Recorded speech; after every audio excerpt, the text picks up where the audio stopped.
नमस्कार, मैं हूं प्रमोद और आप देखना शुरू कर चुके हैं दी-सड़कनामा.com। इस वक्त मैं आपको जो तस्वीर है वो हरियाणा के सिरसा की दिखा रहा हूं। लगातार हरियाणा और पंजाब सहित देश के विभिन्न राज्यों में किसान आंदोलन चल रहा है और तीनों ही अध्यादेशों के खिलाफ जो किसान हैं वो पूरी सड़कों पे हैं और 1.5 महीना बीत चुका है। दिल्ली के विभिन्न बॉर्डरों पर किसान एकजुट हैं, जो है लड़ाई लड़ रहे हैं सरकार के साथ। 9वें दौर की वार्ता भी ख़त्म हो चुकी है लेकिन बेनतीजा निकली है, कोई किसी तरह का कोई नतीजा नहीं निकला है। अब 15 जनवरी को फिर से बातचीत होगी। आज सिरसा में एक ख़ास मेहमान इस किसान जो आंदोलन को गति देने के लिए पहुंचे हैं, शहीद आजम सरदार भगत सिंह हैं, उनके भांजे हैं प्रोफेसर जगमोहन सिंह। हम इनसे चर्चा करते हैं क्योंकि किसी भी परिचय के मोहताज नहीं हैं प्रोफेसर जगमोहन सिंह।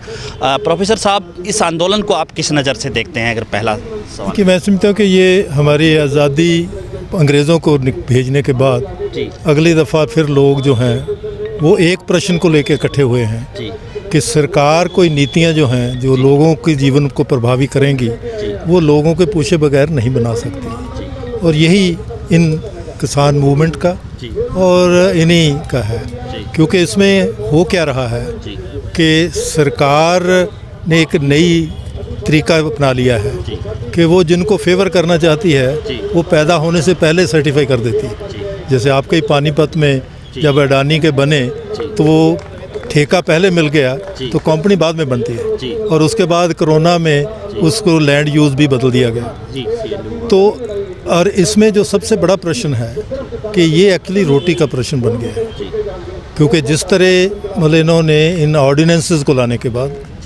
मतलब जितना हमारा खाने की चीज़ें बाहर बेच दी उससे आप सबको प्रभावी हुए कि प्याज और आलू जो है उसका भाव जो है जैसे कहते हो ना हमारे मतलब धुआं जो है नाक से निकल गया। तो वो मतलब जो है उसको फिर मेंटेन क्यों करना चाहते हैं? जखीरेबाजी को करना चाहते हैं। फिर जो तीसरा सवाल है कि आमतौर पर ये कहा जाता है कि किसानों को भरम है कि उनकी ज़मीन छीनेगी, लेकिन इन्होंने उसमें लिख लिया है कि अगर जो भी वो खर्चा करवाएगा आपसे ठेके वाला जो है वो आपका कर्जा होगा, और वो कर्जा जो है वो बाकायदा तो आपकी ज़मीन को नीलाम करके लेने के काबिल है। लेकिन अगर वो नहीं मानता तो उस पर कोई हमारे पास नज़रसानी नहीं है, क्योंकि मजिस्ट्रेट कुछ नज़रसानी नहीं करेगा। और उसका इल्ज़ाम है कि अभी 100 के करीब किसान हैं मध्य प्रदेश में जिनसे उनका मतलब सारी पैदावार उठा के ले गए, अब वो ढूंढ पता ही नहीं लग रहा क्योंकि कहीं रजिस्टर्ड नहीं है। तीसरा जो है कि ये भी समझना चाहिए कि मंडी से क्यों डर लगता है, क्योंकि मंडी में चीज़ें रिकॉर्ड हो जाती हैं। तो इसका मतलब है कि अगर मैंने मतलब 1000 टन खरीदा है तो मैं 1000 टन बेचूंगा तो उस पर टैक्स दूंगा। तो अगर मेरा रिकॉर्ड ही नहीं है तो मैं टैक्स भी चोरी करूंगा। तो ये उसी का भी एक मतलब चोरी का भाव है।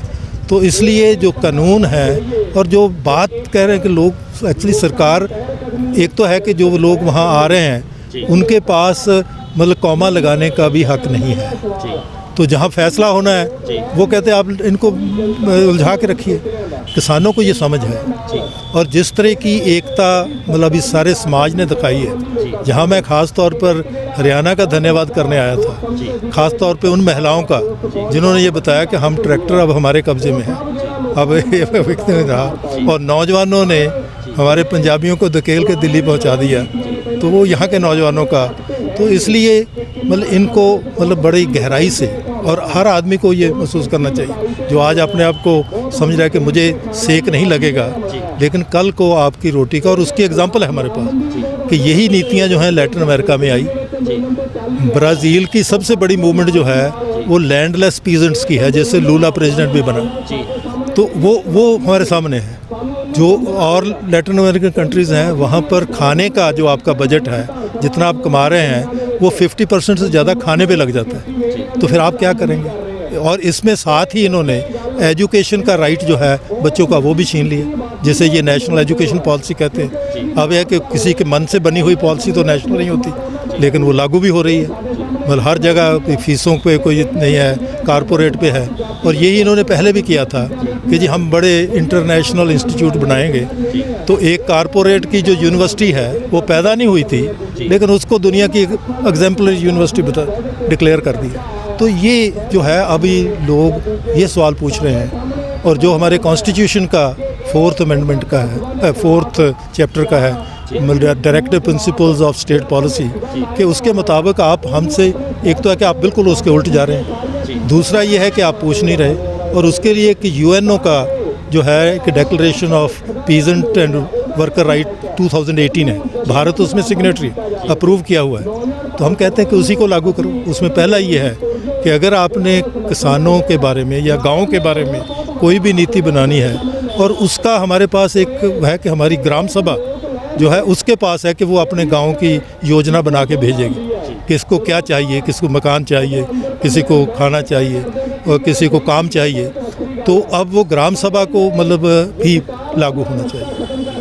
तो क्या लग रहा है, जिस तरह से 9वें दौर की वार्ता में भी कोई नतीजा नहीं निकला, और कल जैसे केंद्रीय मंत्रियों का जिस तरह से रवैया था, क्योंकि किसान नेताओं ने बाहर आकर के बताया अगले दौर की वार्ता होगी, किसान कह रहे हैं कि 26 जनवरी को हम परेड करेंगे, तो क्या लग रहा है जिस तरह की विरोधाभासी जो माहौल अब पूरे देश में बना हुआ है? ये है कि जितनी जल्दी गवर्नमेंट समझ जाए कि ये अड़ी जो है वो सभी को नुकसान करेगी, क्योंकि किसानों की तरफ से तो मतलब इसीलिए वो कहते हैं कि ये ना हमें ब्लेम करें कि हम नहीं आते, लेकिन कोई आप किसी तरीके से बात करें ना, मतलब अगर आप जो मतलब वैसे ही कह दें कि ये कह दिया, मतलब टेबल पे लाएं, और मतलब कि अब किसानों का तो है, और ये 26 जनवरी जो हमारी 1930 की 26 जनवरी है, और उसमें एक कसम खाई गई थी और गांधी जी ने लिखी थी, उसका पहला पैराग्राफ था कि जो सरकार मतलब लोगों को मकान नहीं दे सकती, उनको खाने के लिए नहीं दे सकती,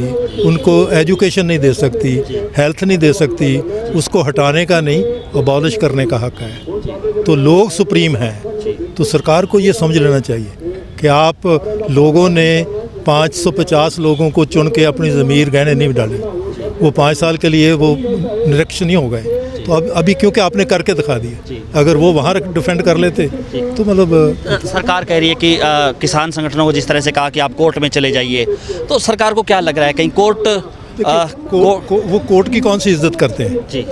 साबरमाला जो मंदिर है उस पे सुप्रीम कोर्ट ने ऑर्डर दिए, और हमारे मतलब प्रधानमंत्री ने कह दिया कि मैं तो नहीं मानता जी। तो आप जिन अदारों को आप निरीक्षण ना करिए, लोगों को बेआस ना करिए, मतलब ये कोर्ट क्या करेगी? मतलब आप फिर मानेंगे? आप लिख के दे दीजिए कि कोर्ट कह देती है कि आपने ये गैर कानूनी किया है, तो क्या मानेंगे?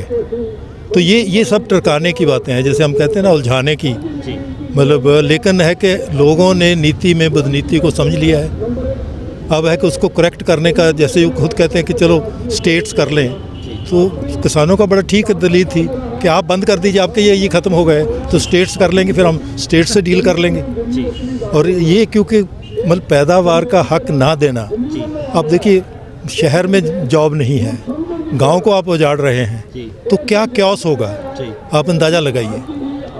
मतलब दुनिया में ये हुआ है, और मतलब उसी को आज बचाने के लिए किसानों का है, और मैं समझता हूँ कि सरकार को थोड़ा मतलब समझदारी, क्योंकि उन्होंने बड़ी जिम्मेवारियां हैं, समाज को समझदारी बरतनी चाहिए।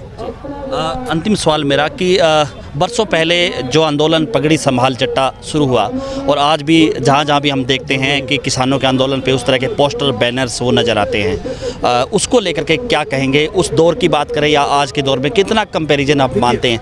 क्या गुलामी के बाद आज भी उसकी ज़रूरत है? देखिए मतलब कि हम जिस तरह आज़ाद होना चाहिए था, मतलब आज़ाद का बड़ा सिंपल था कि हर आदमी को उसकी मेहनत का फल मिलेगा।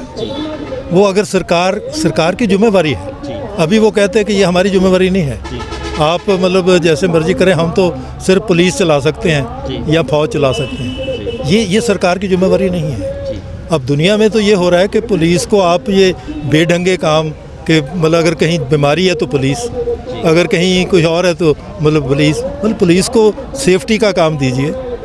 तो मतलब ये जो है, जो 1907 की मूवमेंट थी, वो भी 3 लॉ, लेकिन उस वक़्त इनको जो सीखना चाहिए कि वो लॉ जो हैं वो वापस हुए थे।